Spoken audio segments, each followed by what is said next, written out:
श्री गणेशाय नमः। श्री कुलदेवताय नमः। आज हम दुर्गा सप्तशती का एकादशम अध्याय देखेंगे। एकादशोध्यायम। मैं भुवनेश्वरी देवी का ध्यान करता हूँ। उनके श्री अंगों की आभा प्रभात काल के सूर्य के समान है और मस्तक पर चंद्रमा का मुकुट है। वे उभरे हुए स्तनों और तीनों नेत्रों से युक्त है। उनके मुख पर मुस्कान की छटा छाई रहती है और हाथों में वरद अंकुश पाश एवं अभय मुद्रा शोभा पाते हैं। ऋषि कहते हैं, देवी के द्वारा वहाँ महादैत्यपति शुंभ के मारे जाने पर इंद्र आदि देवता अग्नि को आगे करके उन कात्यायनी देवी की स्तुति करने लगे। उस समय अभिष्ट की प्राप्ति होने से उनके मुख कमल दमक उठे थे और उनके प्रकाश से दिशाएं भी जगमगा उठी थी। देवता बोले, शरणागत की पीड़ा दूर करने वाली देवी, हम पर प्रसन्न हो। संपूर्ण जगत की माता प्रसन्न हो। विश्वेश्वरी, विश्व की रक्षा करो। देवी, तुम ही चराचर जगत की आदिश्वरी हो। तुम इस जगत का एकमात्र आधार हो, क्योंकि पृथ्वी रूप में तुम्हारी ही स्थिति है। देवी, तुम्हारा पराक्रम अलंघनीय है। तुम ही जल रूप में स्थित होकर संपूर्ण जगत को तृप्त करती हो। तुम अनंत बल संपन्न वैष्णवी शक्ति हो। इस विश्व की कारणभूता परामाया हो। देवी, तुमने इस समस्त जगत को मोहित कर रखा है। तुम ही प्रसन्न होने पर इस पृथ्वी पर मोक्ष की प्राप्ति कराती हो। देवी, संपूर्ण विद्याएं तुम्हारे ही भिन्न भिन्न स्वरूप है। जगत में जितनी स्त्रियां हैं वे सब तुम्हारी ही मूर्तियां हैं। जगदम्ब, एकमात्र तुमने ही इस विश्व को व्याप्त कर रखा है। तुम्हारी स्तुति क्या हो सकती है।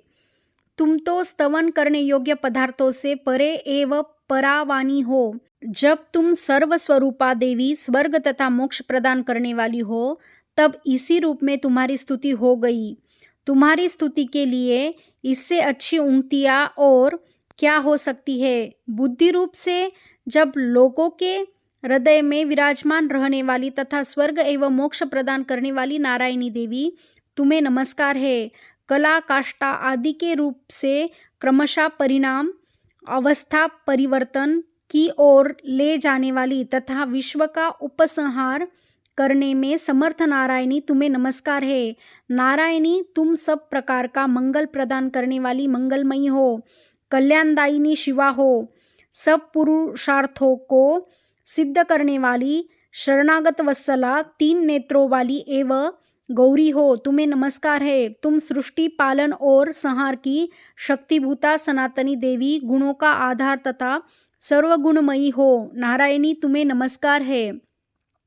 शरण में आए हुए दीनों एवं पीड़ितों की रक्षा में संलग्न रहने वाली तथा सबकी पीड़ा दूर करने वाली नारायणी देवी, तुम्हें नमस्कार है। नारायणी, तुम ब्रह्मानी का रूप धारण करके हंसों से जूते हुए विमान पर बैठती तथा कुश मिश्रित जल छिड़कती रहती है।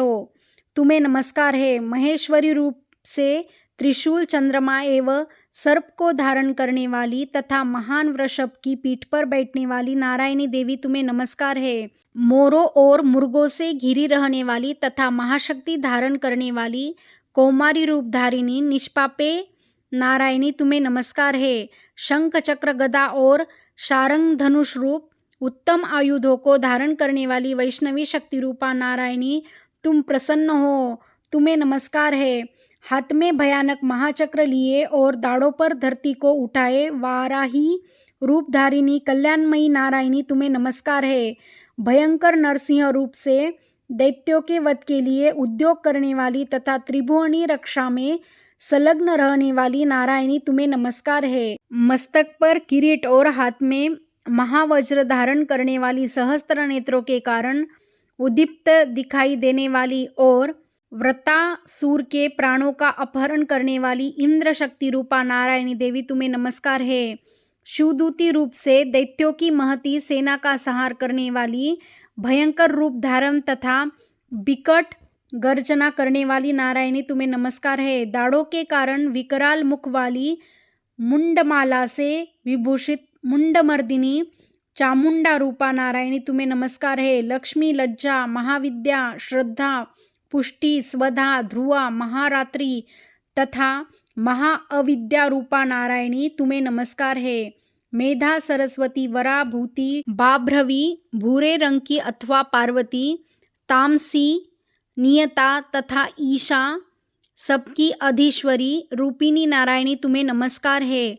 सर्वस्वरूपा, सर्वेश्वरी तथा सब प्रकार की शक्तियों से संपन्न दिव्य रूपा दुर्गे देवी, सब भयों से हमारी रक्षा करो, तुम्हें नमस्कार है। कात्यायनी, यह 3 लोचनों से विभूषित तुम्हारा सौम्य मुख सब प्रकार के भयों से हमारी रक्षा करे, तुम्हें नमस्कार है। भद्रकाली, ज्वालाओं के कारण विकराल प्रतीत होने वाला अत्यंत भयंकर और समस्त असुरों का संहार करने वाला तुम्हारा त्रिशूल भय से हमें बचाए, तुम्हें नमस्कार है। देवी, जो अपनी ध्वनि से संपूर्ण जगत को व्याप्त करके दैत्यों के तेज नष्ट किए देता है, वह तुम्हारा घंटा हम लोगों की पापों से उसी प्रकार रक्षा करे जैसे माता अपने पुत्रों की बुरे कर्मों से रक्षा करती है। चंडिके, तुम्हारे हाथों में सुशोभित खड्ग जो असुरों के रक्त और चर्बी से चर्चित है, हमारा मंगल करे, हम तुम्हें नमस्कार करते हैं।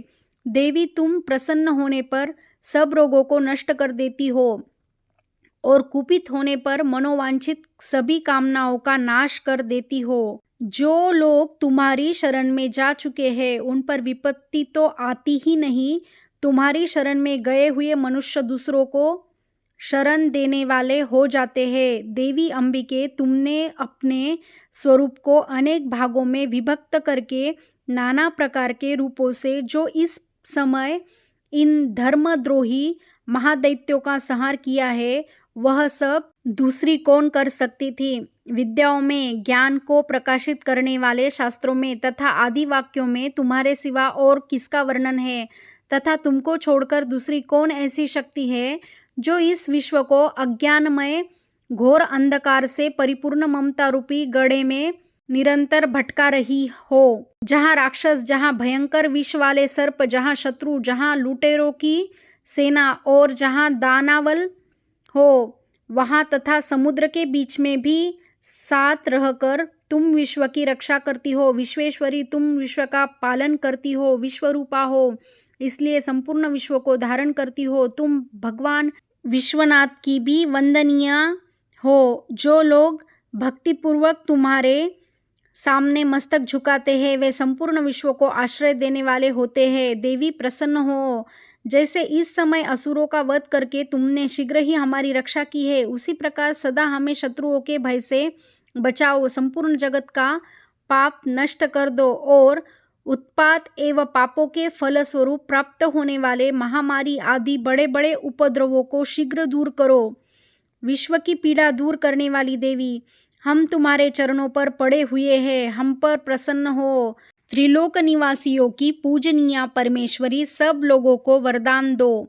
देवी बोली, देवताओं, मैं वर देने को तैयार हूँ, तुम्हारे मन में जिसकी इच्छा हो वह वर मांग लो। संसार के लिए उस उपकारक वर को मैं अवश्य दूंगी।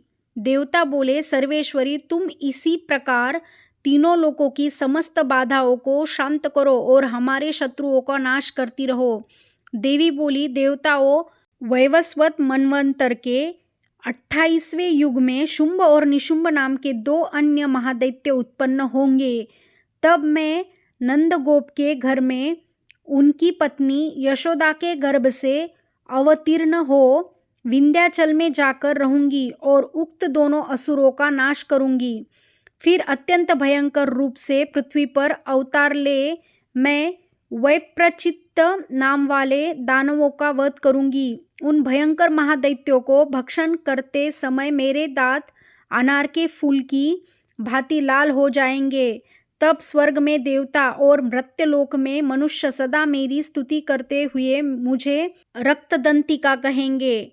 फिर जब पृथ्वी पर 100 वर्षों के लिए वर्षा रुक जाएगी और पानी का अभाव हो जाएगा, उस समय मुनियों के स्तवन करने पर मैं पृथ्वी पर आयो निजा रूप में प्रकट होऊंगी और 100 नेत्रों से मुनियों को देखूंगी।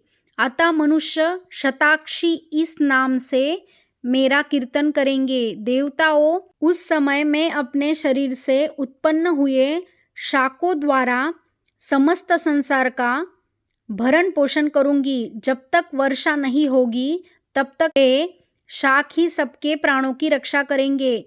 ऐसा करने के कारण पृथ्वी पर शाकंभरी के नाम से मेरी ख्याति होगी। उसी अवतार में मैं दुर्गम नामक महादैत्य का वध भी करूंगी। इससे मेरा नाम दुर्गा देवी के रूप में प्रसिद्ध होगा।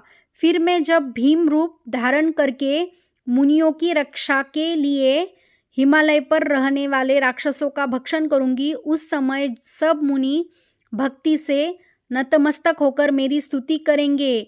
तब मेरा नाम भीमा देवी के रूप में विख्यात होगा।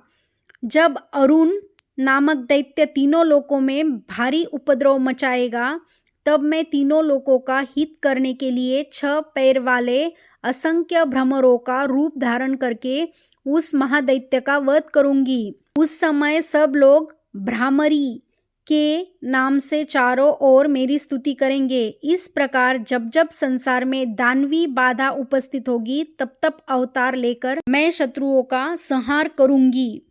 इस प्रकार श्री मार्कंडेय पुराण में सावर्णिक मनवंतर की कथा के अंतर्गत देवी महात्म्य में देवी स्तुति नामक 11वां अध्याय पूरा हुआ। धन्यवाद।